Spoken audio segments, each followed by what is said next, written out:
Kasim Sting owa Alua Boxing Club, Jalil Benoni ne Christopher Arvin Semialo aba Brown Boxing Club bebamu ku bawangudde ennwana zaabwe ezisoosa olwaleero ne beesogga oluzannya oluddako mu mpaka za National Boxing Novices ezigenda mu maaso mu Indo Arena e Lugogo.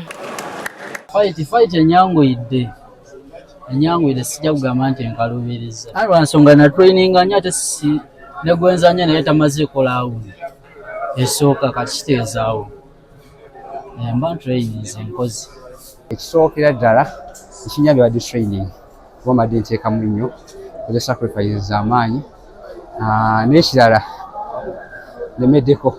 Bano bagamba nti tebagenda kweyibala olw'obuwanguzi bwe batuuseeko mu mpaka za leero. Ejja kwongera ku training ddala sparring wadde mbadde mbulamu ekijja kunyambira ddala. Empaka zino ezatandise olunaku olw'eggulo zeetabiddwamu abazannyi b'ebikonde abali eyo mu lunaana. Abategesi basuubira nti empaka zino za kutwala omuzannyo gw'ebikonde mu maaso. Empaka omuntu atazannyangako bikonde zasooka okuzannya nga mulundi gwe gusoose naye nga ayagala okubuildinga career mu bikonde. So zino empaka ze beetabamu nti ali wano yenna tazannyangako bikonde wantu wonna wonna. So we bava kweno level ya novice ne badda ku intermediate ate we bava ku intermediate ne badda ku national open. Babatendesi ab'enjawulo nabo balina essuubi mu bazannyi baabwe.